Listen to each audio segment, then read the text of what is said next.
సజీవ స్వరం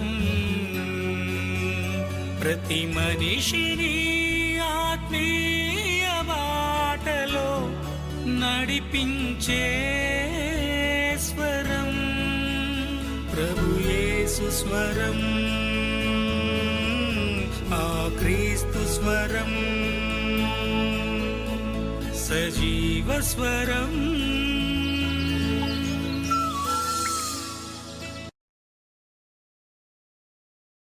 ఆయన సిద్ధంగా ఉన్నాడు. మరి దినం ప్రభు సన్నిధిలో ఆరాధించుట మన భాగ్యం అని ఎంచిన వారు ఆయనకి మహిమ చెల్లిస్తూ సాగి వెళుదాం. సిద్ధపరిచిన దేవుని కవిగిలికి మనల్ని అప్పగించుకున్నాం.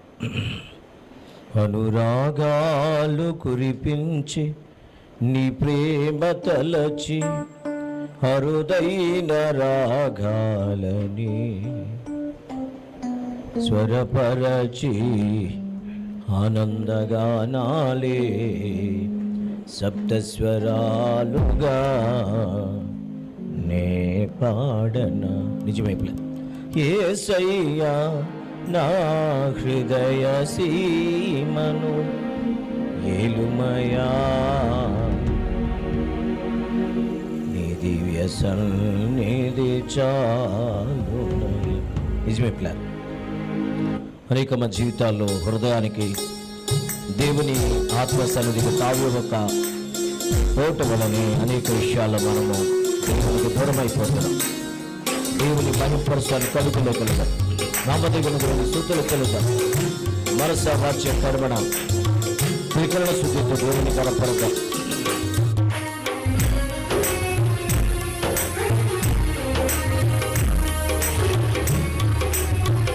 స్తోత్రం.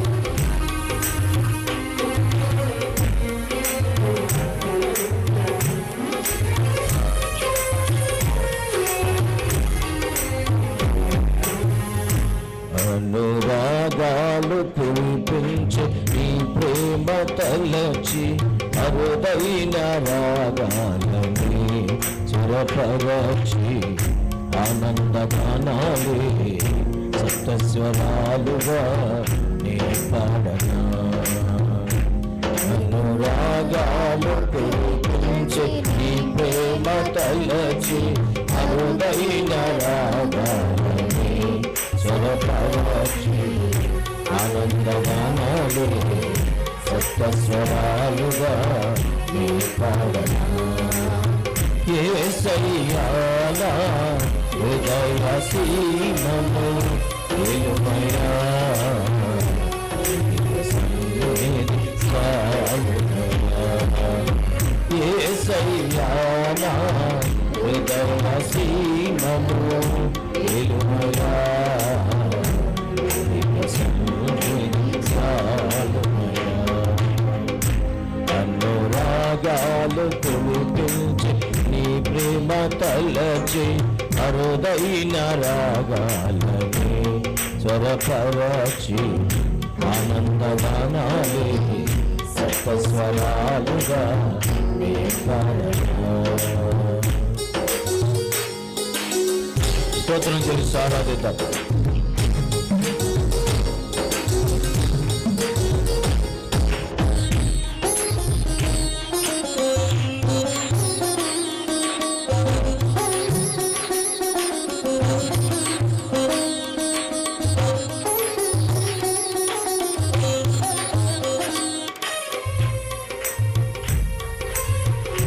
స్తోత్రం స్తుతి.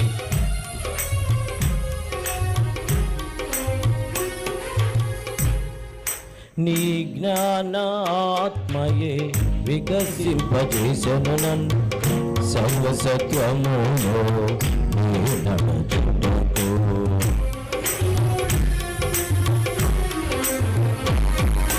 నీ జ్ఞానాత్మయే వికసింపజేసెను నన్ను సర్వసత్యములో నడుచుటకు. మనపురాణి మనోజాసలను విడచి నసార కొనియాడ జీవించగా ఇక నీ కోసమే.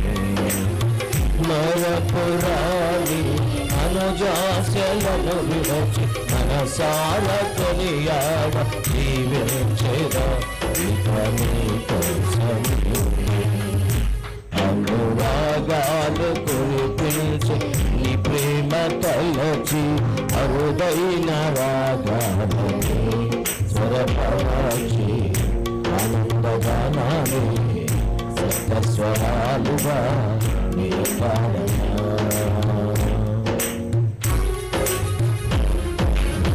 It's really the God sees us. When there is no vision, people will perish. Without thy word, without thy work, in the name of Jesus Christ, we have no victorious life. That's why the praise that word, he removed Shabalabari, the Vikradana.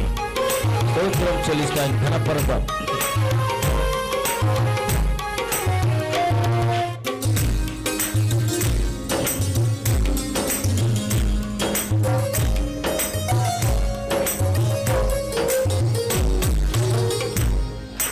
అపురూప దర్శనమే బలపరచుచున్నది నన్ను విను తిరిగి చూడక పోరాడుటకు.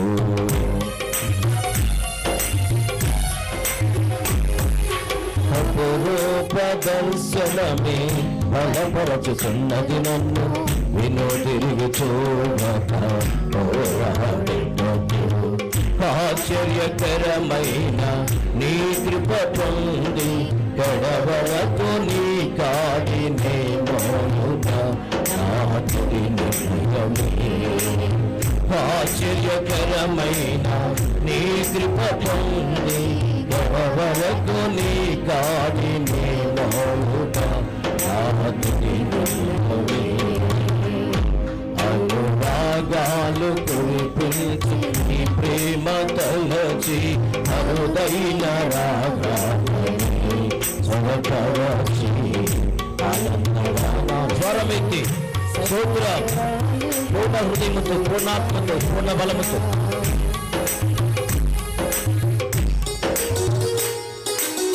ఆరంభము కంటే అంతము సంవత్సరం సెలవించిన దేవుని కవిగులు 10వ దినాల్లో ఉన్న ఈ 10 దినాల్లో దేవుని సంఘం ఏ రీతిగా సిద్ధపడాలో ప్రభువు తన ఆత్మ ద్వారా మనతో మాట్లాడుతున్నాడు. ఆయన మాట్లాడుతూ సజీవులను కనపడతాడు.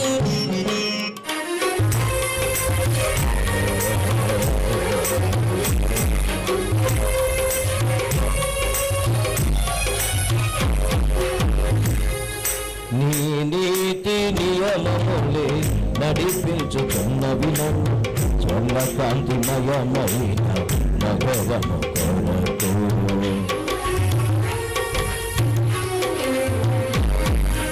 నీ నీతి నియమములే నడిపించుతున్నవి నన్ను స్వర్ణ కాంతిమయమైన నగరము కొరకు. అమూల్యమైన విశ్వాసము పొంది అనుక్షణము నిన్ను తలచి హర్షించని నాలో నా ప్రాణమే. అమూల్యమైన విశ్వాసము పొంది అనుక్షణము నిన్ను తలచి హర్షించని నాలో నా ప్రాణమే. అనురాగాలు కురిపించి నీ ప్రేమ తలచి అరుదైన రాగాలని స్వరపరచి ఆనందగానాలు సప్తస్వరాలుగా నీ పాడనా. అనురాగాలు కురిపించి నీ ప్రేమ తలచి అరుదైన రాగాలని స్వరపరచి ఆనందగానాలు సప్తస్వరాలుగా నీ పాడనా. యేసయ్యా నా హృదయ సీమలో ఏమయ్యా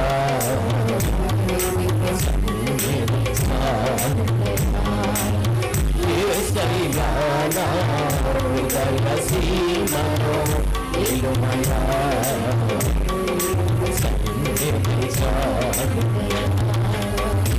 అనురాగాలు కురిపించే అరుదైన రాగాలని స్వరపరచి ఆనందగానాలు సప్తస్వరాలుగా రాగదా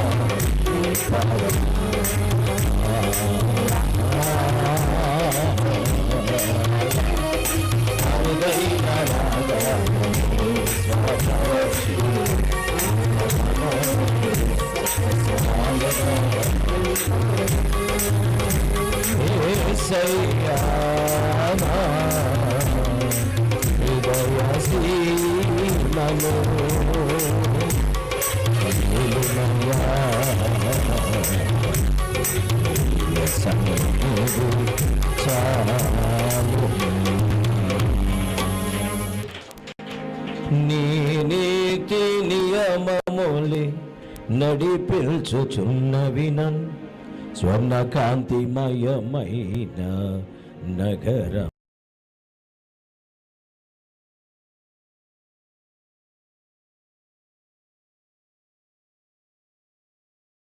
నిన్ను తలచి హర్షించేని నాలో నా ప్రాణమే అనురాగాలు కురిపించి ఆయన నామానికి మహిమ చెల్లిస్తూ ఆయన ప్రేమ కొరకై ఆయన సమర్పణ కొరకై రెండు చేతులు పైకెత్తి దేవుని ఘనపడతాం. దేవుని జీవాత్మను తాకి బలపరచండి, దిగివచ్చి మాట్లాడండి, మహిమ తెచ్చుకోండి. నీ పరిశుద్ధ వాక్కు చేత నింపి మీరు మాత్రమే ఘనత మహిమ ప్రభావములు తెచ్చుకోమని ఈ లేఖనాలు సెలవిస్తుండగా లేఖనములు ధారాళంగా రానికొట్ట అడ్డుకొట్టన ప్రతి దురాత్మ కొయుక్తులు ఆలోచనలు కొయుక్తులు లయపరిచి మీరు మాత్రం మహిమ తెచ్చుకోమని నాతో మాట్లాడండి ప్రభువా. మా అందరితో మాట్లాడి మాలో క్రీస్తు యొక్క పోలిక వచ్చేంత వరకు మమ్మల్ని పరిశుద్ధపరిచి సరిచేసి సవిచూసి ముడత మచ్చ కళంకము లేని జీవితంలో నీ పరిశుద్ధమైన సంఘముగా కన్నికగా వధువుగా సిద్ధపట్టుకు సాయం చేయండి. యేసు సజీవ నామములు అడుగుచున్నాను నా పరమ తండ్రి. క్రీస్తు శుభనామలందరికీ నా హృదయపూర్వక ధన్యవాదాలు తెలియజేస్తున్నాను. సో ఈ శ్రేష్టకర సమయంలో మనము ఓ చక్కటి అంశాన్ని ధ్యానించబోతున్నాం. ఎవరు వెనకాల కూర్చోవద్దు. వాకింగ్ కావాలనుకుంటే కమ్ బిఫోర్, కమ్ ఫార్వర్డ్, కొంచెం ముందుకొచ్చి కూర్చోండి. చాలా విశాలమైన స్థలం ఉంది. నామాన్ని మహింపరుస్తూ సాగి వెళుదాం. లేఖన భాగంలోకి వెళదాం. పరిశుద్ధ బైబిల్ గ్రంథంలో నుంచి రూతు గ్రంథం 4వ అధ్యాయం 5 నుంచి 11 వచనాలు వచనం వెంబడి వచనాన్ని చదువుకున్నాం. ఈ శ్రేష్ఠ సమయం దేవుడు మనకు అనుగ్రహించినది. 5వ వచనం, బోయసు నీవు నయోమి చేతి నుండి సంపాదించు దినమున చనిపోయిన వాని పేరట అతని స్వాస్థ్యమును స్థిరపరచునట్లు చనిపోయిన వాని భార్య అయిన రూతను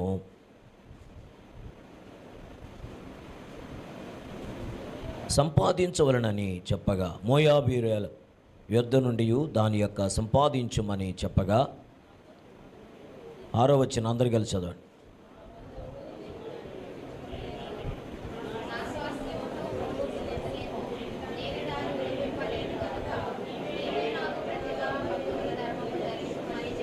ఏడవ వచనం, ఇశ్రాయేలులో బద్ధ ధర్మం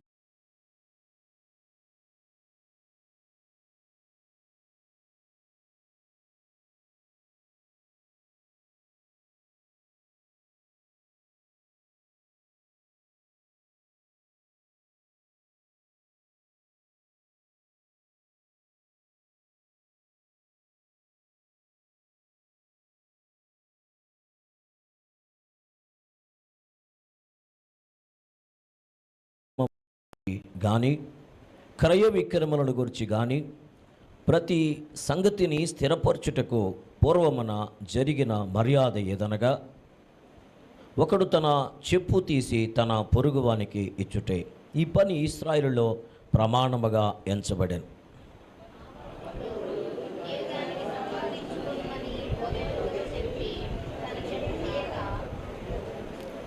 తొమ్మిదవ వచనం, బోయజు ఎలిమెలకుకు కలిగినది యావత్తును, కిలియోనుకు మహలోనుకు కలిగినది యావత్తును నయమి చేతి నుండి సంపాదించి తిని అని నేనన్నందుకు మీరు ఈ దినమున సాక్షులై ఉన్నారు.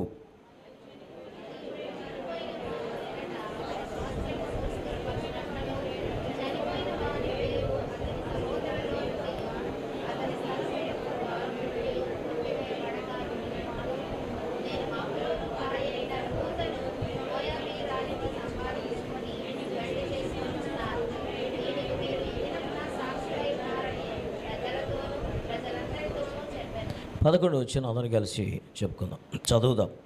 అందుకు పురద్వారము నుండి నా ప్రజలందరూ పెద్దలను, మేము సాక్షులము, యెహోవా నీ ఇంటికి వచ్చిన ఆ స్త్రీని ఇశ్రాయేలు వంశమును వర్ధిల్ల చేసిన రాహేలును పోలిన దాయను గాను లేయాను పోలిన దానిగాను చేయుగాక. Praise the lord. Thank you మునడా.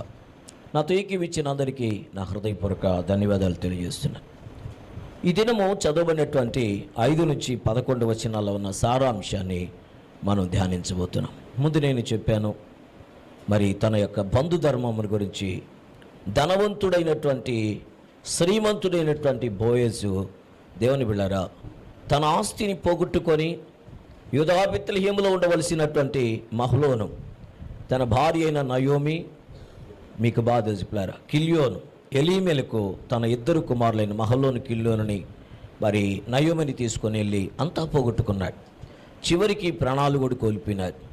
రిక్తులుగా మారిపోయిన జీవితాలు, శాపగ్రస్తంగా మారిపోయినటువంటి జీవితాలు. కాకపోతే దేవుని బిళ్ళారా యెహోవా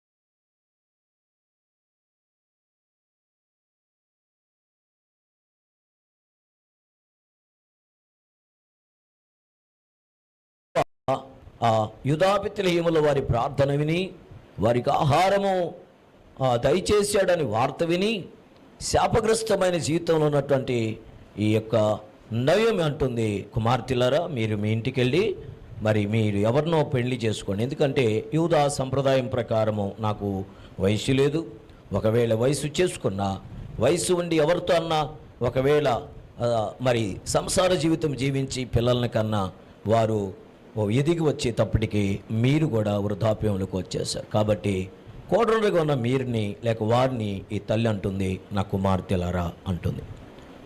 అప్పుడు 2 మాటలు విని కొద్ది దూరం ప్రయాణం చేశారు. కానీ మీ బాగా తెలుసు దేవుని బిళ్ళారా ఎవరట ఆమె? చిన్న కోడలైన ఓర్ప ముద్దు పెట్టుకొని వెళ్ళిపోయింది. కానీ పెద్ద దేవుని కోడలైనటువంటి ఈ యొక్క రూత్ అంటుంది, నీ దేవుడే నీ జనమే, అవును మరణము తప్ప నిన్ను నన్ను ఏది వేరు చేయలేదు అని ఆమెను వెంబడించింది. ఈరోజు ఆశీర్వాదకరంగా దీవెనకరంగా మార్చడానికి దేవుడు ఇంటి కార్యాలు చేస్తున్నాడో మరి ఈ యొక్క రూతు విషయంలో మనము ధ్యానిస్తూ వస్తున్నాం. మరి దాని విషయమై గమనించినటువంటి ఈ యొక్క దేవుని బిళ్ళ గమనించండి, బోయజు పురద్వారము దగ్గర 10 మందిని పిలుచుకొని 10 మందితో పాటు దేవుని బిళ్ళారు ముందున్నటువంటి ఆ బంధుధర్మాన్ని జరిగించగలిగిన సమీప బంధువునితో మాట్లాడి ఆ బంధువునితో మాట్లాడినప్పుడు దేవుని బిళ్ళారు 4 వచ్చిన చివరి భాగములు అంటాడు, ఖచ్చితంగా నేనే అని అంతకంటే ముందు అంటున్నాడు దేవుని బిళ్ళారా. అందుకతడు నేను విడిపించేదను అన్నాడు చివరి భాగంలో. 4 వచ్చిన చివరి భాగంలో ఏముంది? నేనే విడిపిస్తా అన్నాడు. అంటే సమీప బంధువుడు. ఎవరికంటే ముందు? బోయజు కంటే ముందు. చివరికి అంటాడు 5వ వచనంలో, నా వల్ల కాదు, ఒకవేళ తనను విడిపించుట కొరకై నాకున్న స్వాస్థ్యాన్ని నేను పోగొట్టుకుంటానేమో అన్నాడు. సో ఆ సమీప బంధువుడు ఎవరో లేఖనాల ద్వారా గలతీ 3వ అధ్యాయంలో మీకు నేను వివరంగా మాట్లాడడానికి దేవుడు అవకాశం ఇచ్చాడు. ఎవరింతగా సమీప బంధువుడు? ధర్మశాస్త్రం. ఈరోజు క్రైస్తవులు కూడా ధర్మశాస్త్రంలోనే ఉన్నారు. ఎవరు క్రొత్త నిబంధనలోకి వచ్చి కూడా, యేసు రక్తం కిందకు వచ్చి కూడా, యేసు యొక్క సన్నిధికి వచ్చి కూడా, యేసు రక్తములో కడగబడి మారు మనసు పొంది ఆయన అంటాడు, ఆ ప్రేనియందు కదా ఆ మహదైశ్వర్యమును బట్టి ఆయన రక్తం వలన విమోచించబడి కూడా ఇంకెక్కడున్నారు? ధర్మశాస్త్ర పరిధిలోనే ఉన్నారు. సో ధర్మశాస్త్రము దేవుని బిళ్ళను కొట్టివేయడానికి ఆయన రాలేదు. ధర్మశాస్త్రమును నెరవేర్చుటకు, ధర్మశాస్త్రమును పూర్తి చేయుట కొరకు ఆయన వచ్చి సమాప్తమైందని చెప్పి యేసు శిలువలో పలికినటువంటి మాటల్లో బిఫోర్ లాస్ట్ వన్ 6వ మాట సమాప్తం, ఇట్ ఈస్ ఫినిష్డ్, అయిపోయింది. ధర్మశాస్త్రం పూర్తి చేసేసాడు. ఇకనున్నది కృపే, ఇక్కడున్నది ఆయన యొక్క రక్త ప్రోక్షణ మాత్రమే. కాబట్టి ఎంత పాపినైనాను ఆయన చేరదీయను, యేసు రక్తములో యేసు ఒక్కడే మనకు చాలన దేవుడు. కాబట్టి ఈజ్ ఎ రెడీమర్. ఆయనే మన విమోచకుడు. ఎక్కడి నుంచి? ధర్మశాస్త్ర సంబంధమైన, పాప సంబంధమైన, నిత్య నరకానికి వెళ్ళవలసిన మనకు ఆయన కార్యం పూర్తి చేసేసాడు. సో ఈరోజు ధ్యానం ఏమిటి అంటే, ఆ 5వ వచనంలో చివరి భాగంలో అంటాడు ప్లాన్. చూద్దాం మాట. ఆయన మాట్లాడుతున్నాడు. చనిపోయిన వారి భార్య అయిన రూతును మోయాబురాలి యొద్ద నుండి దానిని సంపాదించవలనని చెబుతూ ఆయన మాట్లాడుతున్నట్లారా, ఈ స్వాస్థ్యమును పోగొట్టుకొననేమో అని చెప్పిన ఆ 6వ వచనములో చివర్లో అంటాడు ప్లారా, నేను దేవుని బంధువుని ధర్మమును జరిగించుమని చెప్పాను, కానీ దేవుని బిళ్ళారా, ఇశ్రాయేలులో బంధు ధర్మము గురించి వివరణ ఏంటి? ఏదైనా కార్యం స్థిరపడాలంటే, ఏదైనా అగ్రిమెంట్ జరగాలంటే వాళ్ళు ఏం చేస్తారు? అగ్రిమెంట్ జరగాలంటే మనం ఏం చేస్తాము? ఓ ప్రత్యేకమైన ప్రోనోట్ తెచ్చుకొని ఆ యొక్క దేవుని బిళ్ళ కోర్టులో ఉన్నటువంటి ఏర్పరచబడినటువంటి ఆథరైజ్డ్ సంతకం పెట్టి స్టాంప్ వేసినటువంటి స్టాంప్ పేపర్ తెచ్చుకొని స్టాంప్ పేపర్ మీద అగ్రిమెంటు చేసుకో. ఈరోజు నీ దగ్గర నుంచి నేను ఇంత, దానికి ఇంత వడ్డీ వేసి నేను ఈ టైం కల్లా కట్టేస్తాను, ఒకవేళ కట్టనీడల నీవేదైనా చేయొచ్చు అన్నటువంటి ప్రత్యేక అగ్రిమెంట్. ఇక్కడ అగ్రిమెంట్ పేపర్ ఉంది. కానీ అక్కడ యూదుల యొక్క సంప్రదాయం ప్రకారం ఏముండేది? బాగా గమనించండి. ఏంటంట? ఒకరు తన చెప్పుని తీసి ఎదుటివానికి ఇవ్వటమే దాని యొక్క ప్రమాణం లేక నిర్ధారణ, నిర్దిష్టమైనటువంటి నిబంధన. ఇంకా చెప్పాలంటే ఏదైనా కార్యం స్థిరపడాలంటే సాక్షులు ఖచ్చితంగా ఉండాలి. ఆ సాక్షులు కూడా ఆ ఊరిలో ఉన్నటువంటి పెద్దలు, అందరికీ తెలిసినటువంటి వారు, అందరికీ పరిచయం ఉన్న గ్రామ సంబంధించినటువంటి ఎప్పటి నుంచో ఉన్నటువంటి స్థిరమైనటువంటి వారు కావాలి. సో ఇలాంటి పరిస్థితుల మధ్యలో దేవుని యొక్క లేఖనం చెబుతుంది, చనిపోయిన వారి యొక్క పేరట అతని స్వాస్థ్యమును స్థిరపరచునట్లట. బాగా గమనించండి. ఆల్రెడీ చనిపోయిన వ్యక్తి స్వాస్థ్యమును స్థిరపరచాలని యూదుల సంప్రదాయం ఒకటి ఉంది. ఏంటి అంటే, పెద్దవాడు లేకపోతే ఇంటి పేరట వాడు దేవుని బిళ్ళ పెళ్లి చేసుకొని పిల్లలు లేకుండా చనిపోతే ఈమెని ఒంటరిగా విడిచిపెట్టకూడదు. ఎవరు చేసుకోవాలి? వేరే అన్యులను చేసుకోకూడదు. ఇంటి పేటలు కాకుండా వేరే ఇంటి పేటలను చేసుకోకూడదు. మరి ఎవరిని చేసుకోవాలి అంటే అదే ఇంటి పేరిట ఉన్నటువంటి తన సహోదరుడు పెళ్ళి చేసుకోవాలి. కాకపోతే త్యాగం ఏంటంటే, తన సహోదరుడు పెళ్లి చేసుకుంటూ మొదట కలిగినటువంటి సంతానమును పెద్దవాడు చనిపోయిన వానికి వారసుడుగా ఎంచబడాలి. అంటే సన్ ఆఫ్ ఎవరి పేరు వస్తుంది? ముందున్న మహలోని పేరు వస్తుంది. దేవుని బిళ్ళారా, అంటే ఈరోజు ఈ స్వాస్థ్యమును విడిపించాలి అంటే అది నాకు అంత తగిందేం కానే కాదంట. ఆ తర్వాత అధ్యాయాలు కానీ చదువుకుంటూ వెళితే దేవుని బిళ్ళ లేఖనాలు చాలా వివరంగా మాట్లాడతాయి. చూడండి, వీలైతే అప్పుడున్న సంప్రదాయం ఏమిటో ద్వితీయోపదేశ కాండంలోకి రండి. ఆత్మదేవుడు ఏం మాటకు సిద్ధపడుతున్నాం. ద్వితీయోపదేశ కాండం 25వ అధ్యాయం 5-6 వచనాలు చదువుకుందాం. చూద్దాం మాట. 25వ అధ్యాయము 5-6 వచనాలు. సహోదరులు కూడి నివసించున్నట్లుగా వారిలో ఒకడు సంతానము లేక చనిపోయిన ఎడల చనిపోయిన వారి యొక్క భార్య అన్యుని పెళ్లి చేసుకొనకూడదు. ఆమె చూసారండి, ఆమె పెనిమిటి చూసారండి, ఆమె నా దగ్గర ఉన్న సందర్భం చదువుతాను. ఆమె దేవరుడు ఆమె యొద్దకు పోయి ఆమెను పెళ్లి చేసుకొని తన సహోదరునికి మారుగా ఆమె ఎడల భర్త ధర్మము జరిపించవలెను. చనిపోయిన సహోదరుని పేరు ఇశ్రాయేలు నుండి తుడిచివేయబడకుండునట్లు ఆమె కను జ్యేష్ఠ కుమారుడు చనిపోయిన సహోదరునికి వారసుడుగా ఉండవలెను. ఇప్పుడు ధర్మశాస్త్రం ఇప్పుడు లేదని చెబుతూ దాని గురించి ఎందుకు చెబుతున్నావు అంటే, అప్పుడున్న వాని యొక్క పరిస్థితిని గురించి అర్థం కావాలి కనుక చెబుతున్నట్లే. ఇప్పుడున్న వారి పరిస్థితి ఏమిటో నేను తర్వాత వివరిస్తాను.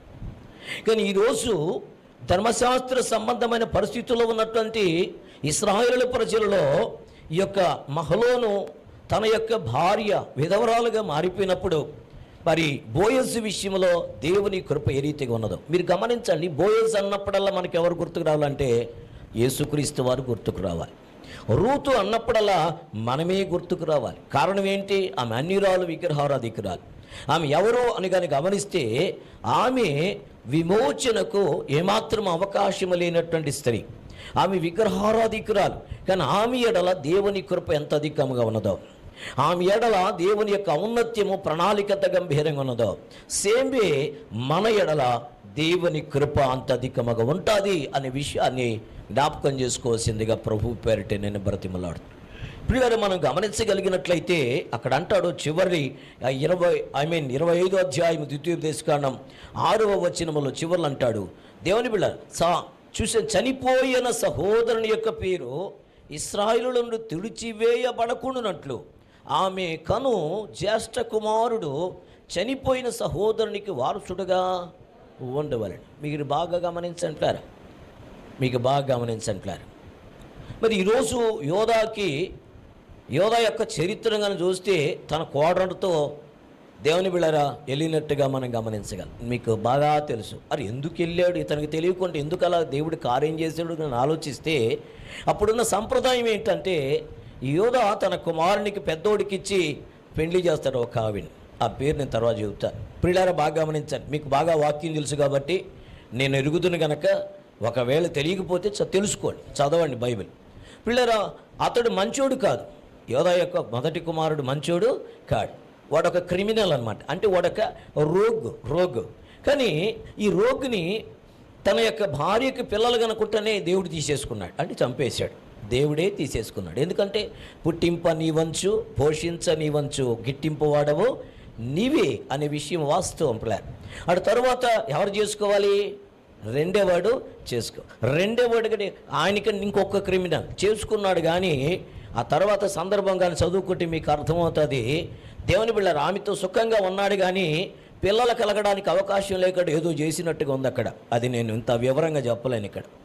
మెట్టుకు దేవుని బిళ్ళారా, అప్పుడు దేవుడు ఏం చేశాడంటే పెద్దోడు కంటే వీడు పెద్ద రోగ్గు ఉన్నట్టున్నాడని దేవుడిని కూడా చంపేశాడు దేవుడు. మీకు అర్థమవుతుంది అనుకుంటాను. చాలామంది అనుకుంటున్నారు పిల్లరా, కుక్క ప్రాణానికి పిట్ట ప్రాణానికి మానవుని ప్రాణానికి పెద్ద తేడా ఏమీ లేనేలేదు. కానీ మానవుడు దేవుని స్వరూపంలో ఉన్నాడు. దేవుని స్వరూపంలో మానవుడు దేవుడిగా దేవనరుడుగా ఉండాలి అని అంటే, దేవనరుడైన యేసుక్రీస్తు యొక్క పోలికలకు రావాలంటే వీడు దేవుని ఆజ్ఞలను పాటించాలి, దేవుని కట్టడలకు లోబడాలి. లోబడకపోతే ఈ మానవుడు దేవుని స్వరూపం కలిగిన పిట్టతో కుక్కతో సమానమే. దేవుని బిళ్ళ రెండో వాడిని కూడా తీసేసుకున్నాడు.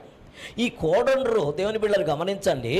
మరి యోధా అంటాడు, అమ్మా అంటే ఈయన కళ్ళ ముందు జరిగిపోయింది. పెద్దోడు చనిపోయినాడు, రెండోవాడు కూడా చనిపోయినాడు. ఇది దేవుడి చేసేటని అర్థమైపోయింది. ఇప్పుడు చిన్నోడు అంటే మూడోవాడు చాలా చిన్నోడు. ఈ చిన్నోడైనటువంటి వాడు ఒకవేళ ఈమెని చేసుకొని రెండో వాళ్ళలాగా కానీ చేస్తే ఈడు కూడా చచ్చిపోతాడని, అమ్మా నువ్వు ఇంటికి వెళ్ళి ఉండమ్మా, ఈడు పెద్దోడైన తర్వాత చూద్దామన్నాడు. ఈడు పెద్దోడైన తర్వాత చూద్దామని. అవునా, ఇలాగ చేస్తావా? అవును. మోసపోకుడి దేవుడు వెక్కిరించబడి. దేవుడు ఎవరికైనా కొలతలు ఒకటి, ప్రసంగికుడైనా విశ్వాస అయినా ప్రవక్త అయినా ఎక్కడో కొరగానటువంటి వాడైనా యేసుని ఎరిగిన వాడైనా కొలతలు మాత్రం కరెక్ట్గానే ఉంటాయి. ఎరిగిన వాడు కాదని విచ్చలవిడిగా ఉండకూడదు.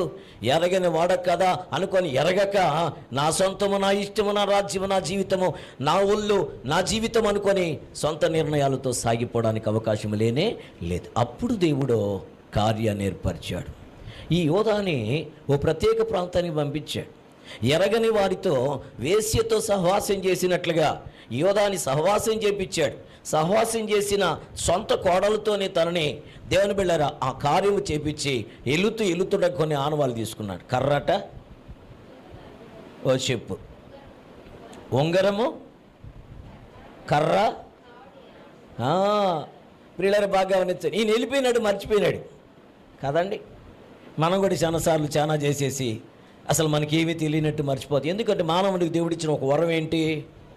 మర్చిపోవటం. చేసిన మేలు మర్చిపోవటం, చేసిన కార్యాలు అవి మంచివైనా చెడ్డవైనా మర్చిపోవటం. ముద్రను, నీ దారమును, చేతి కర్రను ఏమని చెప్పింది, వెళ్ళిపోయింది. ఆ తర్వాత అందరికీ చాలా కాలం అయిపోయిన తర్వాత వార్త వచ్చేసింది, నీ కోడలు గర్భవతిగా ఉందంట. అంతు జాల్చాలంట. ఏంటంట? ఎవడంతు తెలుస్తావు? నువ్వు చేసిన దోషానికి, నువ్వు చేసిన కుయుక్తికి దేవుడు కార్యము జరిగిస్తే దేవుడే అనుమతించాడో లేక కోడలి అలా చేసిందో తర్వాత సంగతి. ఇలా అంటాడు, అంతు చేల్చాలంటే పెద్దలందరూ సమావేశం చేర్చి దేవుని విళామని పిలిపించేశాడు. పిలిపించి పెద్దల సమావేశంలో ఇంత ఘోరమైన కృత్యమైన కార్యం చేసేవని ఖచ్చితంగా నీకు శిక్ష ఉన్నది అన్నట్టుగా ఈయన విజృంభిస్తూ ఉంటే ఓకే నేను చేసిన తప్పే, కానీ తప్పు ఎవరితో చేశానంటే నా దగ్గర కొన్ని ఆనవాళ్ళు ఉన్నాయి అని చెప్పి ఆనవాళ్ళు బట్ట బయలుదేరాయి. ఎవరు అవి? యోధా చేసిన పాపము ఇనుప గంటముతో ఇనుప పొగరుతో రాతి మీద చెక్కి దాని మీద ఏం చేయాలంట? సీసము పోయాలి. తరములు అది కనబడాలి. దేవుని కట్టడలు, దేవుని ఆజ్ఞలు చాలా సవివరంగా ఉంటాయి. పాత నిబంధన ధర్మశాస్త్ర ప్రకారము ఏ మోసం చేసినా విడిచిపెట్టని దేవుడో, క్రొత్త నిబంధనలు ధర్మశాస్త్రం పూర్తి చేసి తన స్వరక్తమిచ్చి సంపాదించిన సంఘములో దేవుడు అంటాడో, ధర్మశాస్త్రం ఇప్పుడు లేదు కానీ ధర్మశాస్త్రం నెరవేర్చిన ఆయన కృప ఒక్కటే మనల్ని ఆదరించడానికి తెలుసు. ఈరోజు క్రైస్తవులు ఇంకా ధర్మశాస్త్రంలోనే ఉన్నాడు. ఏంటంటే అమావాస్య ప్రార్థనలు. ఏంటంట? అమావాస్య బైబిల్లో లేవే. మంగళవారము, శుక్రవారము, ఆదివారం పడమటగా నడవకూడదంట. పిల్లి ఎదురుగ్గా వస్తే చర్చికి కూడా కావాలంటే ఎగబెట్టేసి ఇంట్లో, అది మీరు చేయలే, చాలా మంచోళ్ళు, వాక్యం తెలుసు మీకు, నేను ఊరికే చెప్తున్నా. కొంతమంది అంతా రెడీ అయిపోయి బైబిల్ తీసుకుంటున్నారు, పక్కన పిల్లోడికి జలుబు వచ్చి కసక్కని దగ్గర కూర్చో ఏమంటున్నారండి? కూర్చో.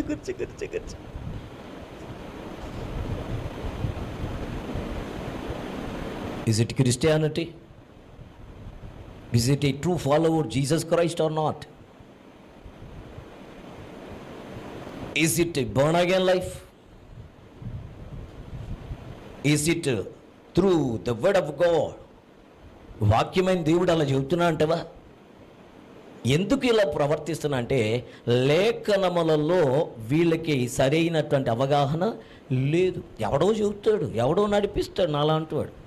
నాలాంటి వాడు మైండ్ అంతా మీ మైండ్లో పెట్టేసి మీరు ఇదే వాస్తవం అనుకొని సాగిపోతున్నారు. తప్పు మీది కాదు, నడిపించే వాళ్ళది. దేవుడు వాళ్ళకి రెండంతలు ఇస్తాడు నాలాంటి వాళ్ళకి. కానీ సత్య సంబంధమైన వాక్యం ఏం చెప్పడానికి సిద్ధంగా ఉన్నదో, వాక్యం అని దేవుడు మనతో మాట్లాడుతున్నాడు. ఇప్పుడు ఈమె విధవరాలు అయిపోయింది కదండి, ఈమె విధవరాలుగా మారిపోయింది. కానీ విధవరాలని విమోచించడానికి ముందున్నటువంటి దేవుని బంధువు, సమీప బంధువు అయితే అయ్యా నా వల్ల కాదు, ఒకవేళ ఆమెను విడిపించాలని నేను కానీ రెడీ అయితే నా స్వాస్థ్యాన్ని నేను పోగొట్టుకుంటా. అంతే, నాకెందుకు గోడ దెబ్బ, చెంప దెబ్బ? మొదటేదో కొంచెమో ఈ 10 మంది ఉన్నారు కాబట్టి 10 మందిలో పెద్దల్లో నా పేరేదో నిలబడాలని నేను విడిపిస్తా అన్నాను. కానీ ఆ తర్వాత అంటాడు బోయజు, ఒకవేళ నువ్వు సమీప బంధువుడు కనుక నీవే విడిపించాలి, నీవు విడిపించకపోతే నేనే అన్నాడు. నేనున్నా. ఈ మాట చెప్పగలిగినదే కట్టుకున్న భర్త లేడు, కన్న తల్లిదండ్రులు కూడా నేను తక్కువ చేయను. కానీ చాలాసార్లు తల్లిదండ్రులు కూడా ఫెయిల్ అయిపోతారు ఈ మాటల్లో. నీ ఆపదలు, నీ అపాయములు, నీ కన్నీటిలో, నీ ఒంటరితనములో నేను ఓదార్చలేక, ఒకవేళ అలాంటి పరిస్థితులు వస్తే నీకు నీవే తెచ్చుకున్నావు, అనుభవించని వదిలేస్తాడు. కానీ నీకు నీవే, నాకు నేనే తెచ్చుకున్నా. మనల్ని విడిచిపెట్టని ఒక సమీప బంధువుడు ఉన్నాడు. ఆయనే మన ప్రభు అయిన యేసుక్రీస్తు వారు. ఆయన తప్పు మనల్ని ఆదరించేవాడు ఎవరు లేరు. ఆయన తప్పు మనల్ని ఉదార్చగలిగిన వాడు ఎవక్కర్లేరు. లేఖనాల్లో సారాంశము ఆ యేసుక్రీస్తు యొక్క త్యాగమే.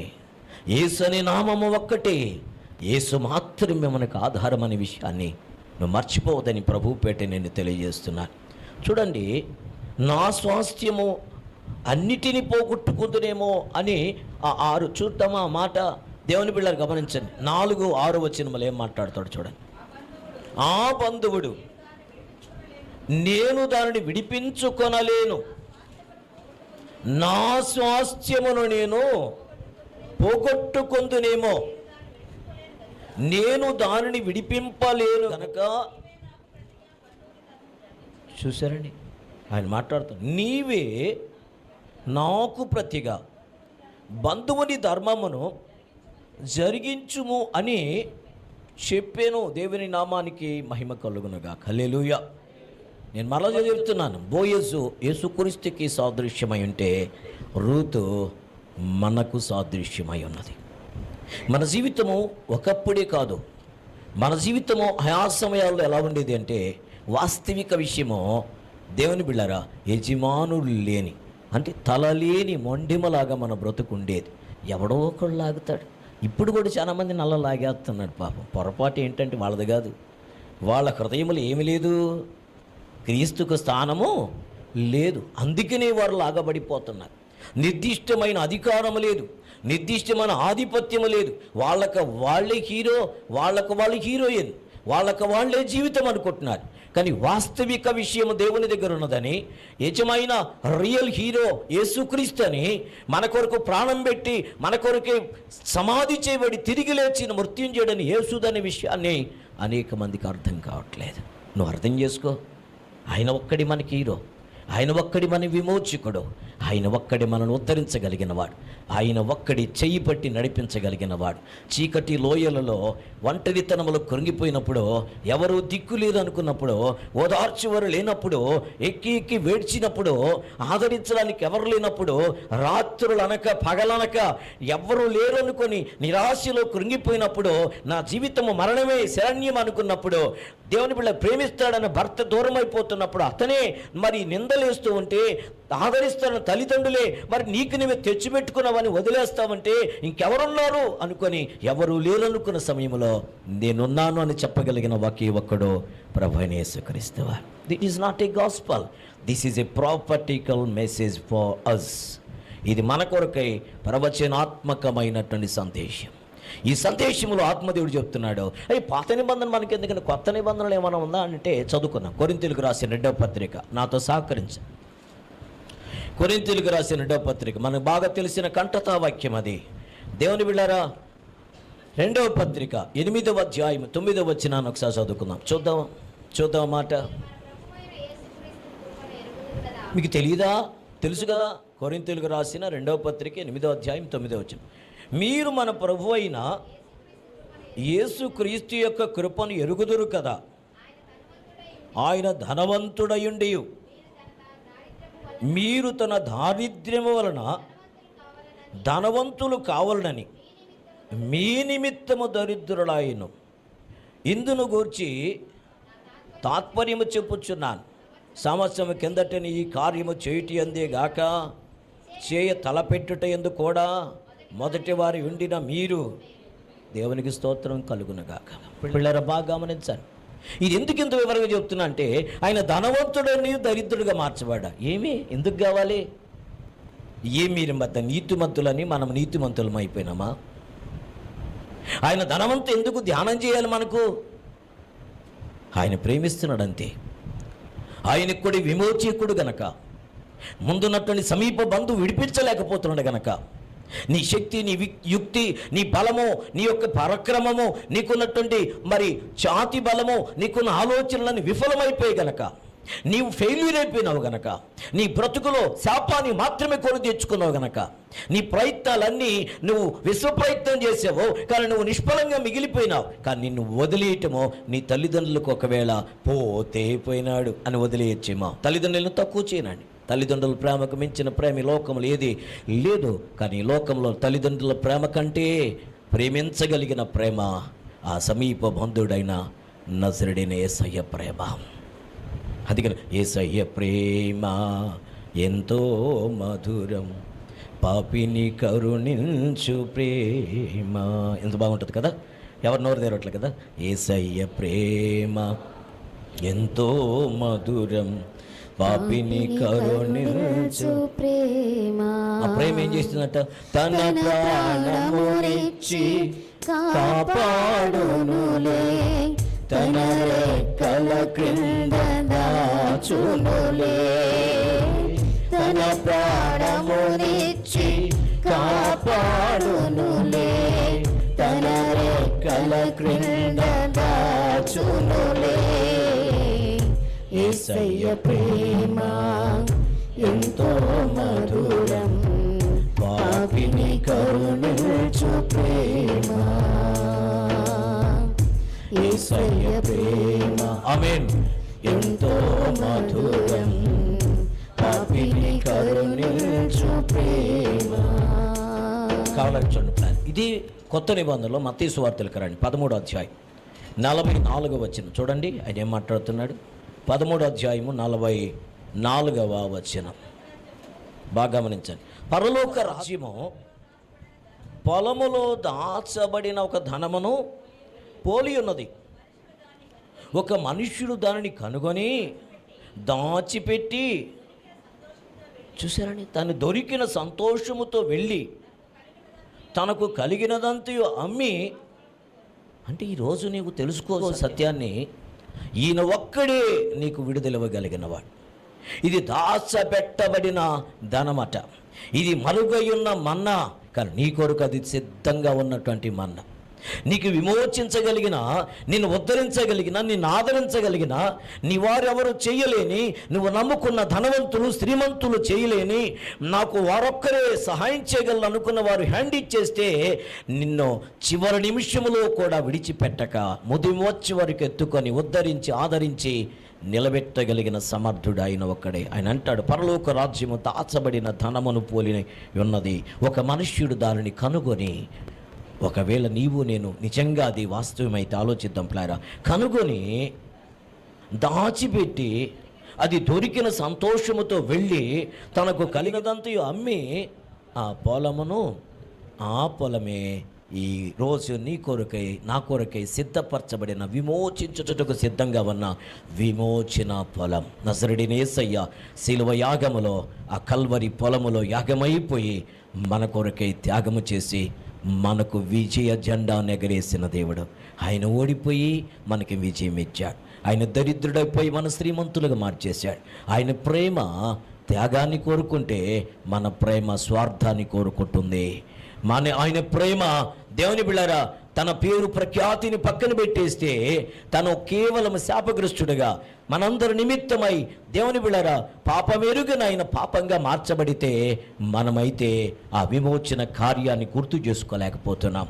కొంచెం ముందుకు వెళ్ళగలిగినట్లయితే చూడండి, 45లో ఏం మాట్లాడతాడు, అది మత్తయి సువార్త, దేవుని బిళ్ళారా, 13వ అధ్యాయం 45వ వచనములో అండర్లైన్ చేసుకొని, మరియు పరలోక రాజ్యము మంచి ముత్యములను కొన వెతుకుచున్న వర్తకుని పోలి ఉన్నది. 46, అతడు అమూల్యమైన ఒక ముత్యమును కనుగొని పోయి తనకు కలిగినదంతయు అమ్మి.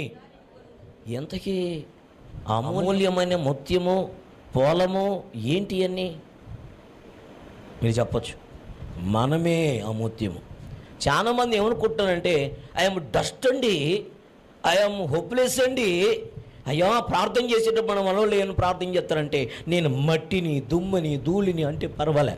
ఒక ఆయన ప్రార్థన చేస్తూ ఒక మాట అన్నాడు, ప్రార్థన చేస్తున్నాడు సేవకుడు, ప్రభువా నేను పెంట మీద పురుగునాడు, ఆపో, మహిమ కలిగిన ముత్యంగా దేవుడు నిన్ను మార్చివేస్తే తన స్వరక్తం ఇది సంపాదిస్తే ఇంకా నేను పురుగుని, నేను ఎలికిని, నేను పనికి మాలిన వాడిని అని చెప్తావా? ఎలికితో పోల్చుకుంటావా? అది కూడా పెంట మీద కదులుతున్న పురుగట్ట, చచ్చిన పురుగు కాదు. నువ్వు తనకున్నదంతా పెట్టేసి కొన్న ముత్యము ఎవరో కాదు, నువ్వు నేనే. నువ్వు ఒకవేళ యాక్సెప్ట్ చేస్తే నువ్వుతో నేనైతే ఆ ముత్యం. ప్రైజ్ ద లార్డ్, హల్లెలూయా. నేను కూడా ముత్యము లేక నేనే ఆ ముత్యం అనుకుంటే యేసు యొక్క అడుగు జాడల్లో నువ్వు నడుస్తావు. బోయిజ్ అంటున్నాడు, నువ్వు విడిపించలేకపోతే నేనే విడిపిస్తా. నీ ప్రయత్నాల వల్ల కాకపోతే ఆయన ఒక కార్యం, ఆయన అంటాడు, నీకు ఎరగని మార్గము నా యొద్ద ఉన్నది అంటాడు, నీకు తెలియని ఆలోచన నా దగ్గర ఉన్నది, నీ జ్ఞానముకు మించినది. చూసారండి, ఆయన అంటాడు, దేవుని యొక్క జ్ఞానమును గురించి వర్ణిస్తూ ఒక ఆయన అంటాడు ప్లారా, ఏంటంటే మానవుని జ్ఞానము కంటే కదండి దేవుని యొక్క బుద్ధిహీనత గొప్పదట. దేవుని బుద్ధిహీనతే మానవుని జ్ఞానానికి మించినదైతే అది దేవుని జ్ఞానము దట్ ఈజ్ అన్కౌంటబుల్. అసలు ఊహించడానికే, అసలు లిఖించడానికే లేదు. మన వాళ్ళు పాట అయితే పాడేస్తాం, లిఖించలేని దేవా, ఏమి లెక్కించలేటు ఎందుకు, ఆయనకే లెక్కలేనట్టు ఎందుకయ్యా, లెక్కకు మించిన స్తుతులట. హల్లెలూయా. ఈరోజు మన జీవితం మనకు తెలియకుండానే మన తెలుగు భాష కొన్నిసార్లు దేవుని బిళ్ళారా ఆ మార్గంలోకి నడిపించలేకపోతుంది. ఈరోజు నేను ఓపెన్గా చెప్తున్న సత్యం ఏంటంటే, ఆయన మాట్లాడుతున్న చూడండి, ఆ లేఖనాల్లో ఉన్న సారాంశాన్ని మనం గమనించగలిగినట్లయితే ఖచ్చితంగా తనకు కలిగినదంతా అమ్మి ఆ ముత్యమును కొన్నాడట. ముత్యమును ఆ ముత్యము నీవు నేనే, ఆ స్వాస్థ్యము నీవు నేనే. మనల్ని సంపాదించుకోవడానికి తన ఏకైక కుమారుని బలిగా దానంగా ఇచ్చేసుకున్న దేవుని ప్రేమ, యేసయ్య త్యాగము ఈ లేఖనాల్లో ఉన్నది. మరి పాత నిబంధనలు ఎన్ని ఉన్నాయంటవా? నిజమే, పాత నిబంధనలు అన్నీ ఉన్నాయి. ప్లాన్ కొంచెం కొత్త నిబంధనలు ఎక్కడండి? కొరింథీ మొదటి పత్రికలు అనుకుంటాను, చూడండి 6వ అధ్యాయం 20వ వచనం. 6వ అధ్యాయము 20వ వచనం అండలం చేసుకోండి. ఇది చాలామంది అనుకుంటున్నాను, నా ఇష్టము నా రాజా నాకు నచ్చదు, నా ఇష్టం అనుకుంటున్నారు ప్లేరా. కానీ ఇక్కడ ఏమనుంది? ఇది ఎవరి సంగతి అయినా కానీ, నా సంగతి కానీ, నీ సంగతి కానీ, ఎవరి సంగతి అయినా కానీ, యువర్ నాట్ యువర్ ఓన్. మీరు మీ సొత్తు ఏంటి? విలువ పెట్టి కొనబడిన వారు గనక. నా దేహం నా ఇష్టం అనుకుంటారా? చాలామంది ఏం చేస్తున్నారంటే వాళ్ళ మానసిక స్థితి సరిగా లేక ఎవడ పాటికి వాళ్ళు ఉంటున్నారు. ఎవడ పాటికి వాళ్ళు చిందులేస్తా ఉద్రేక పూర్ణులైపోయి ఉప్పొంగిపోతా. దేవుని బిళ్ళారా, అనేక మంది ఈరోజు నేను అనుకుంటాను అప్పుడప్పుడు ఇంత సత్య సంబంధమైన దైవ లేఖనాలు కళ్ళ ముందు పెట్టుకొని, ఈ లేఖనాలకి ఉత్తరవాది నేనే, ఈ లేఖనాలకి రెస్పాన్సిబిలిటీ నేనే మరి సేవకుని, నేనే సేవకురాల్ని, నేనే ఆయన కొరకు బ్రతకుతున్నా, నా వల్లనే అనుకుంటూ కూడా నా వల్ల అనేది ఏదో పక్కన పెట్టేసి వాడి వల్ల చేసేస్తున్నాం. ఎవడి వల్ల? అమూల్యమైన రక్తము చేత అనగా నిర్దోషమును నిష్కలంకమనగు గొర్రె పిల్ల రక్తం కాదు కానీ గొర్రె పిల్ల వంటి క్రీస్తు రక్తము చేత విమోచించబడితేనని మీరే కొంచెం ఆలోచిద్దాం. నేను ఎవరినో ఉద్దేశించి మాట్లాడుతున్నాను అనుకోండి, నీ భ్రమ. మనల గురించే దేవుడు మాట్లాడుతున్నాడు. నేను ఎవరిని మెప్పించడానికో నొప్పించడానికైతే నేను మాట్లాడను. ఎవరిని మెప్పించను, ఎవరిని నొప్పించను. ఒకవేళ నొప్పిస్తే ఆయన అంటాడు, మనుషులు సంతోషపెట్టేవాడిని అయితేనా లోకములో మనుషులందరికంటే హీనుడిగా మారిపోతాను. దేవుణ్ణి సంతోషపెట్టేవాడిని అయితేనా నాకంటే ధన్యులు ఇంకొకరు ఉండరు. ఈరోజు నీ జీవితము, నీ ప్రయాస, నీ ప్రయత్నము వాస్తవికంగా లైవ్లో ఉన్నా, ఆఫ్లైన్లో ఉన్నా, నీవు వాస్తవికంగా లేఖన ప్రకారము రక్షించబడిన వానివైతే, రక్షించబడిన కుమారుడిగా కుమార్తెగా ఉంటే, ఈరోజు నీవు నీ సొత్తు కాదు, నీవు దేవుని చేత స్వరక్తమిచ్చి తన స్వరక్తం చూసిన అమూల్యమైన రక్తం అట. చూడండి, విలువ పెట్టి కొనబడిన వారు గనక మీ దేహముతో ఏం చేయాలట?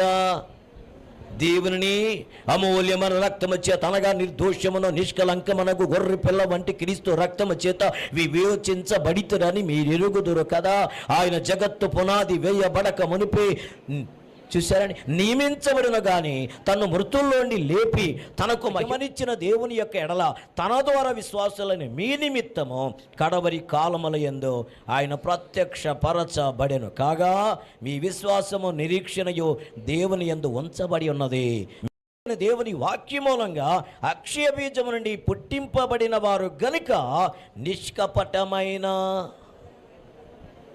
ఏంటంట ఆ మాట రాగానే కొంచెం ఇబ్బంది అనిపిస్తుంది కదా. నిష్కపటమైన సహోదర ప్రేమ కలుగునట్లు మీరు సత్యమునకు విధేయులగునట్లుగా. ఏంటంట? విధేయులగుట చేత మీ మనస్సును పవిత్రపరచుకున్న వారయుండి ఒకరిని ఒకడు హృదయపూర్వకంగాను మిక్కుటంగాను ప్రేమించుడి. ఏలి అనగా సర్వ శరీరులు గడ్డిని పాట బలే పాడదు. సర్వ శరీరులు టక టక టక టక రితం బలే వస్తుంది. గడ్డిని పో మళ్ళా సర్వ శరీరులు అంటే ఈయన శరీరం లేనట్టు పక్కన వాళ్ళు ఎవరో ఉన్నట్టు. ఆలోచించండి.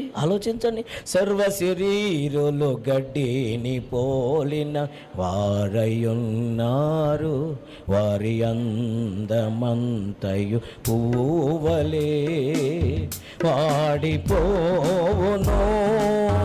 అప్పుడు ఇద్దాం రాట్ల పిల్లాడికి కదా టక్కన ఫలపడు కదా. వాడిపోవును మాధు. రాసిన వాళ్ళు దండిలండి, ఎంత చక్కగా రాశారో. పాడేటువంటి వారు అర్థం చేసుకొని పాడాలి. ఆలోచించేటువంటి వారు, నడిచేవారు లేఖనమునకు అనుకూలంగా ప్రవర్తించగలగాలి. ఇదే దేవుడు బోయజు ద్వారా రూతు విషయమై, అనగా యేసుక్రీస్తు వారు సంఘముతో, నీతో, నాతో, మనందరితో మనల్ని విమోచించుట కొరకై ఆయన ఏమి విలువ పెట్టాడో, ఏమి త్యాగం చేశాడో చెబుతున్నాడు. అమూల్యమైన తన రక్తమట. చూసారండి, నిష్కలంకమగో నిర్దోషమనగో గొర్రె పిల్ల రక్తం కాదది, గొర్రె పిల్ల వంటి ఒకప్పుడు గొర్రె పిల్లనిచ్చి దేవుని బిళ్ళ విమోచన జరిగింది. కానీ ఇప్పుడు యేసుక్రీస్తు వారు శిలువలో యాగమవుట అసంపూర్ణ బలిగా ఇప్పుడు బలులు లేవో, ఇప్పుడు విమోచన రక్తం మాత్రమే ఉన్నది. హల్లెలూయా. ఇప్పుడు శిక్షించటం లేదు, శిక్ష నుంచి తప్పించటమే ఉన్నది. దేవుని స్తోత్రం కలుగును గాక. దానికే అందకేసి కేవలము నమ్ముకొనినా పరలో నమ్ముకున్నాం అనుకొని నమ్మకంగా అమ్ముడిపోతున్నారు. ఎవరికి? సాతానికి.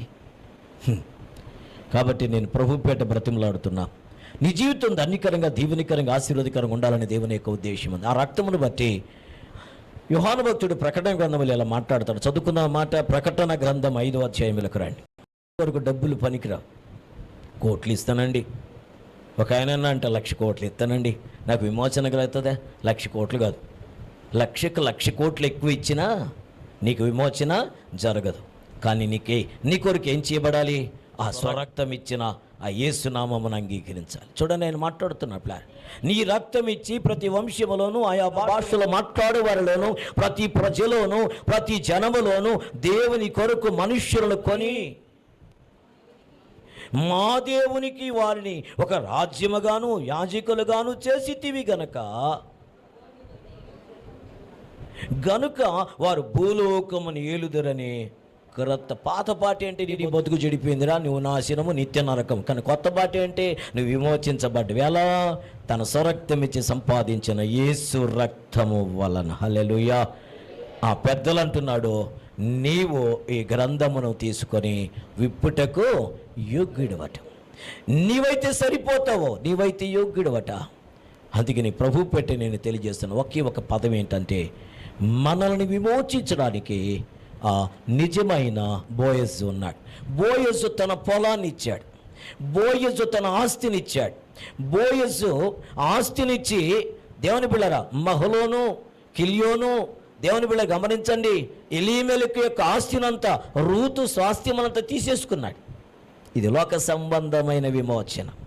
కానీ మన బోయజు తన స్వరక్తం ఇచ్చి సంపాదించుకున్నాడు మనల్ని. హల్లెలూయా. నేను చెప్తున్న మాట ఏంటంటే, పాత నిబంధన బోయజు విమోచించడానికి తన ఆస్తిని కొంత ఇచ్చి ఆమెని విమోచిస్తూ ఆస్తికి మరలా ఇంకొక ఆస్తిని కలుపుకున్నాడు. కానీ పరమ బోయజు అయిన యేసుక్రీస్తు వారు తన ప్రాణాన్ని, తన చివరి రక్తబుట్టు వరకు ప్రాణాన్ని, రక్తాన్ని ఇచ్చి నీకు నాకు విడుదల కలిగింపజేసేసాడు. ఇంత గొప్ప త్యాగము చేసిన యేసు కొరకు మనం ఎలా బ్రతకాలో మనం నిర్ణయం చేసుకుందాం ప్లేరా. అందుకని ఆ 4వ అధ్యాయంలో ఇప్పుడు 5, 6 వచనాలు మాత్రం మీ కళ్ళ ముందు పెట్టాను. 7వ వచనం చూడండి ఒకసారి. రూతు గ్రంథం 4వ అధ్యాయం. ఇశ్రాయేలీయులలో ఆలోచించండి ప్లేరా, ఇప్పుడు దాకా నేను చెప్పిన మాట అది. ఇశ్రాయేలీయులు బంధు ధర్మమును గురించి కానీ, క్రయ విక్రయములను గురించి కానీ, ప్రతి సంఘటన ఒకవేళ స్థిరపరచబడాలి అని అంటే పూర్వమును జరిగినటువంటి మర్యాద ఏదనగా, చూసి ఒకడు తన చెప్పును తీసి తన పొరుగువానికి ఈ పని ఇశ్రాయేలులో ఎంచబడెను. అదే ప్రమాణం. కానీ ఈ ప్రమాణం గురించి మరి మోషే ధర్మశాస్త్రం ఏం చెప్తుంది, పాత నిబంధన పరిస్థితులు ఏం చెప్తున్నాయి? ద్వితీయోపదేశకాండం 20వ అధ్యాయానికి రండి. 7 నుంచి 10 వచనాల్లో ఇంత చక్కటి మాటలు మాట్లాడు. ఎందుకు ఈ రెఫరెన్సులు చెప్పుకుంటే నేను వాక్యం చెప్పి ముగించవచ్చు, కానీ రెఫరెన్సులు చెప్తే మీరు ఇంటికి వెళ్ళి ధ్యానించడానికి అవకాశం ఉంటుంది, మీ హృదయాలను స్థిరపరచుకోవడానికి ఆనవాళ్ళు కనబడతాయి గనక చూడండి. ద్వితీయోపదేశకాండం 25వ అధ్యాయము 7 నుంచి 10 వచనాలు బాగా గమనించండి. అతడు తన సహోదరుని యొక్క భార్యను పరిగ్రహింప నొల్లని ఎడల వాని సహోదరుని భార్య పట్టణము గవినికి అనగా పెద్దల యొద్దకు పోయి, నా పెనిమిటి సహోదరుడు ఇశ్రాయేలు తన సహోదరునికి పేరు స్థాపింపని చెప్పి దేవధర్మము చెయ్యనొల్లడని తెలుపుకొనవలెను. అప్పుడు అతని ఊరి పెద్దలు అతన్ని పిలిపించి అతనితో అంటే ఇది చూడండి రా బాబు, నువ్వు ఖచ్చితంగా ఈ ధర్మం చేయాలి, ఇది దేవధర్మము, ఇది దేవుని ఉద్దేశము, దైవ చిత్తం, ఇది నువ్వు చేయగలరా బాబు అని పెద్దలు చెప్తే పోయా పెద్ద జబ్బుకొచ్చావు నేను చేయను అని ఒకవేళ అంటే ఆ తర్వాత ఏం జరుగుతుంది చూడండి ప్లాన్. చూసారండి, పెద్దలట ఏం చెప్తున్నారట, అతన్ని పిలిపించి అతనితో మాట్లాడిన తర్వాత అతను నిలువబడి ఆమెను పరిగ్రహించుటకు నాకు ఇష్టము లేదని నా ఎడల అతని సహోదరి భార్య ఏం చెప్తుంది, ఆ పెద్దలందరూ చూస్తుండగా అతని యొక్క దగ్గరికి వెళ్ళి అతని కాలు నుండి చెప్పు ఓడదీసి అతని ముఖం మీద ఏం చేయాలట. ఎంత భయంకరంగా ఉందండి. ఇప్పటికి కొన్ని తెగల్లో ఈ మాట ఉంది పిల్లారు. ఎవడైనా వస్తువు కానీ పోగొట్టుకుంటే ఇంకొకరి మీద కానీ డౌట్ ఉంటే ఇతడు ఎక్కడికి రావాలి, ఏర్పరచమని గుడి దగ్గరికి రావాలి, నూనె అంతా కాలుతూ ఉండాలి, నూనె లోపల నేను ఇది తీసుకోలేదని చెప్పి ఏం చేయాలి, చేయబెట్టి తీయాలి. చేయగానే కాలిందా, నూనెలో చేయబెడితే కాలుదా, తేలు పట్టుకుంటే తేలు కొండింగ్ అని అలాగే ఉంటే కొట్టదా, పామును పట్టుకొని పాముతో ఆడుకుంటా ఉంటే సెలగాటం ఆడుతూ ఉంటే పాము ఖచ్చితంగా కూరలు ఉంటే ఖచ్చితంగా కాటు ఏదా, ఇప్పటికీ అలాగే ఉంది. కాటు ఏపించుకున్నాడు యేసయ్య, కాటు నుంచి తప్పించాడు మన జీవితాన్ని. ప్రైజ్ ది లార్డ్, హల్లెలూయా. చేయి పెట్టాడు యేసయ్య, చేతికి ఏమాత్రము వేడి కదా సెగతగలకుండా మనకు విడుదల కలిగించాడు. దోషులం మనము, శిక్ష మనం పొందాలి. ఆ యేసయ్యకి ఏమి ఇవ్వగలమండి?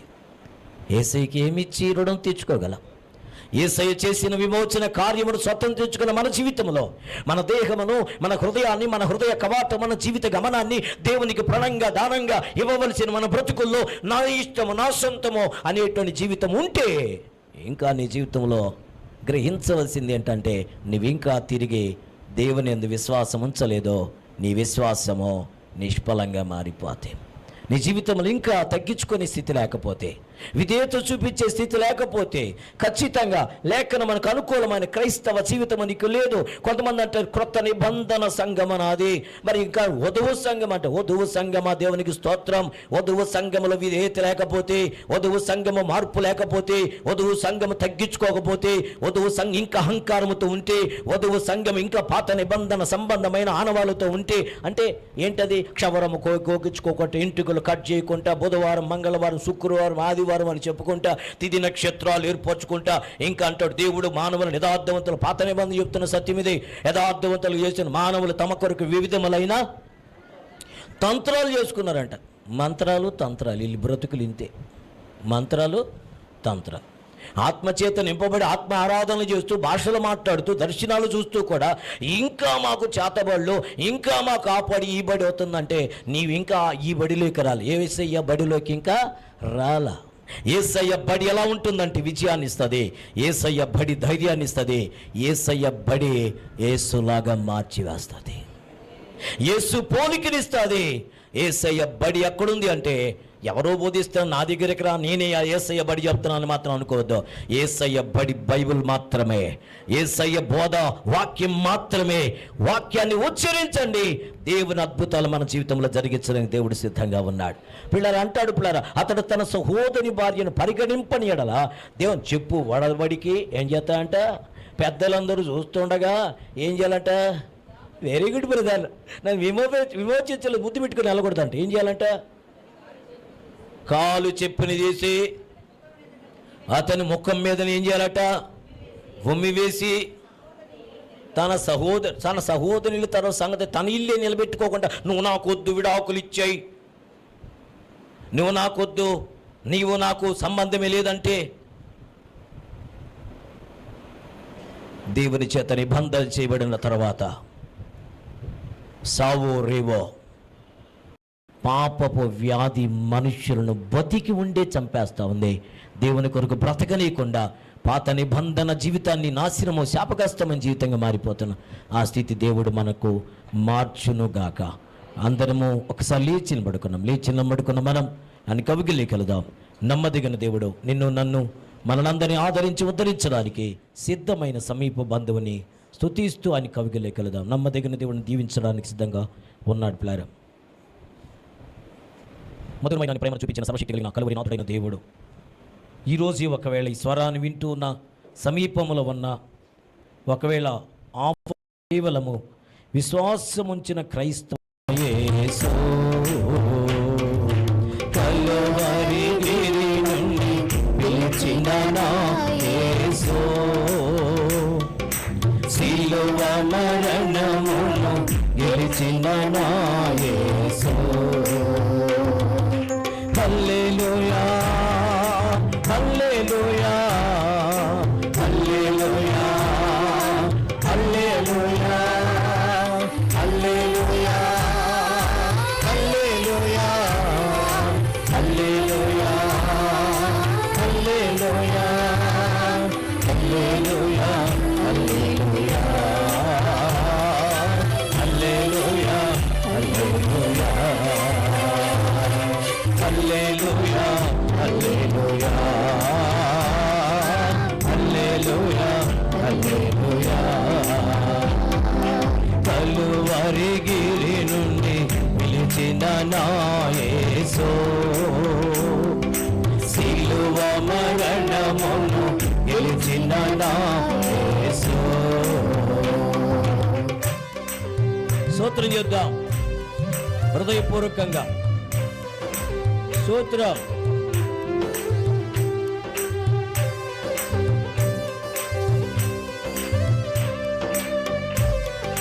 స్తోత్రం.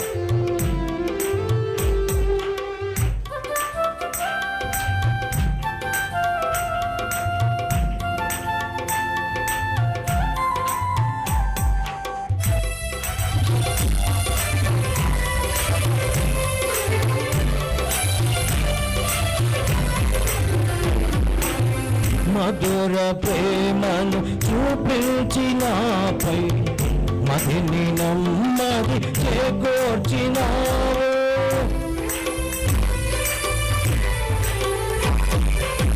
మధుర ప్రేమను చూపించినాపై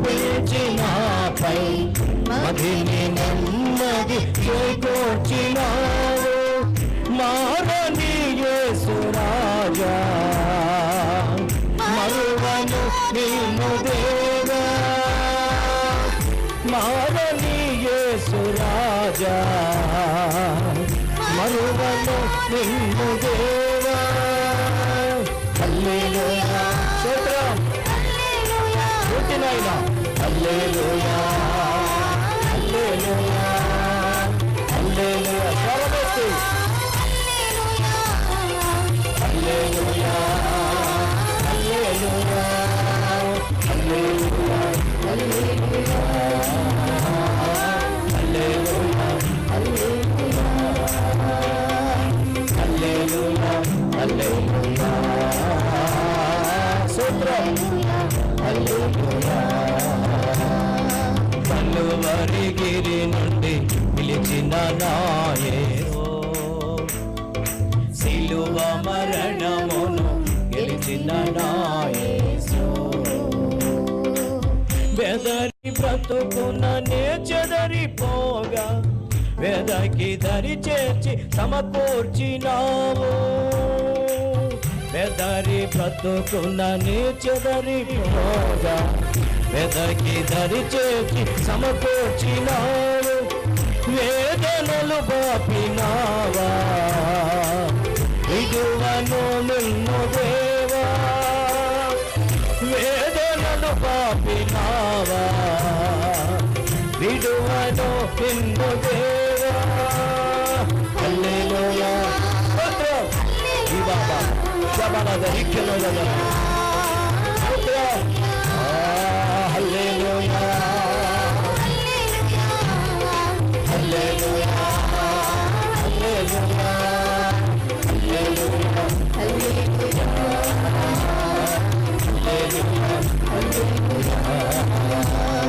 హల్లెలూయా హల్లెలూయా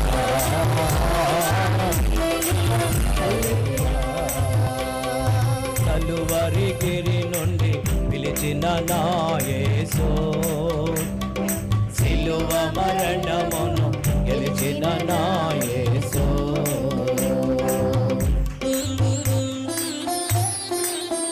అద్భుతమైన జీవిత గమనములు, శాపగ్రస్తమైన జీవిత గమను, మోడవారిపై విధవరాలుగా మారిపోయిన రూపు జీవితాన్ని ఈరోజు నిత్య సంతోషాన్ని, సుఖాన్ని ఇవ్వడానికి యేసుక్రీస్తు వంశవృక్షంలో తన యొక్క జీవిత చరిత్రలో జాబితాలో విధవరాలు, అవివాలు రూతులు దేవుడు ఏర్పరిచిన సందర్భం సంతోషాలు దేవుడికి నాతో మాట్లాడుతున్నాను. మాట్లాడి దేవుడికి కృతజ్ఞత చెల్లిద్దాము.